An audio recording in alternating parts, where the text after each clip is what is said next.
Kasus penyalahgunaan senjata api oleh anggota polisi kembali terulang dan kejadian ini menimbulkan pertanyaan seperti apa asesmen dan juga pengawasan terhadap pengguna senjata api oleh petugas di tubuh kepolisian selama ini. Kami bahas bersama Ketua Harian Kompolnas Beni Mamoto. Selamat malam Pak Beni. Selamat malam. Baik, Pak Beni, mungkin langsung saja saya tanyakan terkait dengan tanggapan Anda mengingat ini bukan kali pertama kasus seperti ini penyalahgunaan senjata api dilakukan oleh oknum kepolisian terjadi. Ya baik, saya pertama ingin menyampaikan bahwa dengan rangkaian peristiwa yang perilaku oknum Polri ini, pada hari Senin yang lalu kami sudah rapat dengan Kadif Propam Polri, dengan Karwasidik dan juga dari Irwasum untuk membahas langkah-langkah ke depan, antisipasinya dan sebagainya, menghadapi perkembangan situasi di era masyarakat informasi saat ini. Menyangkut pelanggaran senjata api, ini menjadi perhatian Kompolnas. Oleh sebab itu, kami sedang melakukan penelitian, kajian tentang penyalahgunaan senjata api oleh anggota Polri. Ini sementara berjalan, di November nanti selesai. Tetapi hasil sementara saja, kami sudah bisa memotret apa sih sesungguhnya yang terjadi. Kebetulan saya background-nya atlet penembak berbakti, kemudian penembak nasional berbakti. Jadi tahu persis bagaimana tentang senjata api. Bagaimana cara menyimpan, cara membawa, cara menggunakan, dan sebagainya. Nah, melihat kasus yang beruntun terjadi, perlu kita melihat kasus demi kasus. Kita lihat dari sisi pelakunya. Apa faktor yang memicu sampai dengan dia melakukan tindakan yang sangat memalukan tersebut. Ada yang karena pengaruh minuman keras yang di Cengkareng, ada yang pengaruh narkoba, kemudian ada yang pengaruh masalah pribadi, ada yang pengaruh masalah keluarga, kemudian juga ada faktor lain seperti tekanan dinas, sehingga beban tugas yang berlebih. Pak Beni saya potong dulu ya Pak Beni. Stres yang baik, Pak Beni saya potong dulu ya. Berarti Kompolnas secara unison setuju bahwa ini pure murni kesalahan dari para pelaku ya, tidak ada pertanggungjawaban atau tidak ada pembelaan lain, alasan lain, pembenar atau pemaaf, begitu ya Pak Beni? Betul, tapi ada tambahan lagi. Pertanyaan yang muncul adalah sejauh mana pengawasan atasan, sejauh mana pembinaan atasan.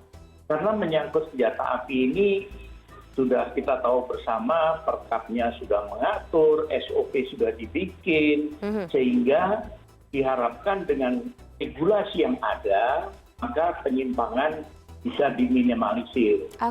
Pertanyaannya, kenapa masih terjadi? Itulah yang perlu dievaluasi kembali. Contoh sajalah, olahraga menembak ataupun penggunaan senjata api itu bicara tentang olah terampil. Harus sering dilatih gerakannya, kemudian bagaimana membidik. Ini perlu dilatih terus sehingga nanti membentuk atau muncul otomatisasi gerakan. Nah ini ternyata temuan kami di lapangan kurang. Mungkin karena kesibukan dinas, beban tugas, sehingga waktu untuk latihan ini kurang. Ini kami soroti karena kami temukan di beberapa Polda jumlah latihan sangat tinggi. Ini berpengaruh ya Pak Beni? Belum ada solusi. Contoh begini, ketika kami sebagai pelatih menembak di Perbakin, untuk mengatasi keterbatasan peluru, kami latihan tinggi. Latihan dengan peluru hampa. Sehingga yang kami latih ya bagaimana teknik menembak, tetapi tidak perlu pakai peluru tajam. Oke Pak Beni. Pak Beni, berarti kalau misalnya untuk latihan-latihan seperti ini, kan seharusnya sudah ada dalam proses assessment atau sebelum ketika para anggota kepolisian ini mendapat lisensi memegang senjata api. Nah, jadi selama ini proses assessment-nya berlangsung seperti apa? Betul, jadi proses assessment sudah dilalui dengan baik. Sampai dengan dikeluarkan izin membahas api karena yang bersangkutan dinilai layak. Tetapi dalam perjalanan waktu ternyata dia suka mabok. nongkrong di tempat hiburan malam. Itu aja udah salah kan, Pak? Ini tugas dari atasan untuk mengawasi perilaku anggota. Oke. Beri contoh Cengkareng. Kalau menurut saya atasan langsung harus kena. Masa nggak tahu sih kebiasaan anak buahnya mabuk-mabuk tiap malam? Berarti dia tidak melakukan pengawasan. Pertanyaan, ketika menemui anggotanya bau minuman keras dari mulut, harusnya senjata sudah langsung dicabut. Salah satu sanksi. Oke, Sekali berarti lagi pengawasan atasan, pembinaan oleh atasan langsung ini menjadi penting. oke, Karena berarti secara dialah yang tidak paling langsung tahu sikap perilaku hari-hari anggota, perubahan yang terjadi, seandainya dia ada masalah atau dia dalam kondisi stres, atasan langsung yang paling tahu. Oke, berarti secara tidak langsung atasan yang bersangkutan dari pelaku harus ikut bertanggung jawab seperti itu ya Pak Beni? Dilihat kasus per kasus lagi. Oke. Dan sebagai contoh, bagaimana senjata di penjagaan bisa diambil, kemudian disalahgunakan. Pertanyaan yang muncul kan, bagaimana atasan atur SOP simpanan senjata api? Kenapa dengan mudah anggota lain bisa mengambil? Betul.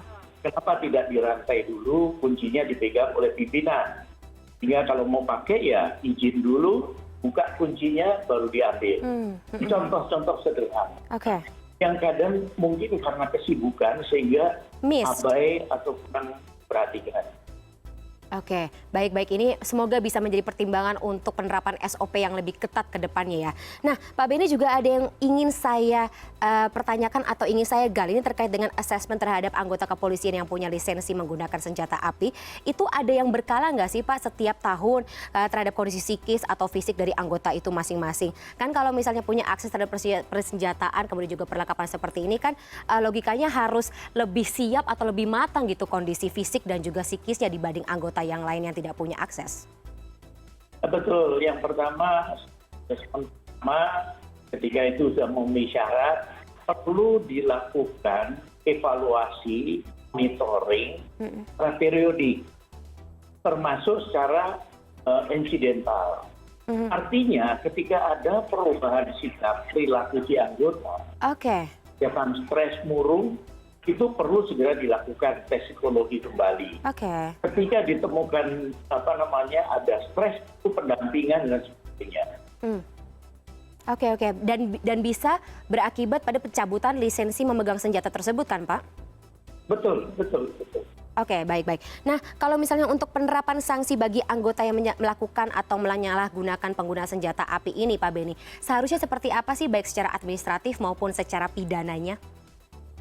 Yang pertama tentunya nanti dia masuk dulu di ranah etik, bagaimana nanti di sidang etik pembuktiannya, disitulah nanti bisa dilihat bagaimana peran atasan, apakah atasan tak acuh, tidak dan sebagainya, kemudian nanti ranah pidana.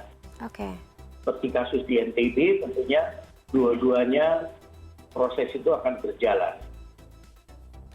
Sanksi terburuk apa yang bisa dikenakan bagi atasan yang ada atau menjadi ranah dari pelaku tersebut?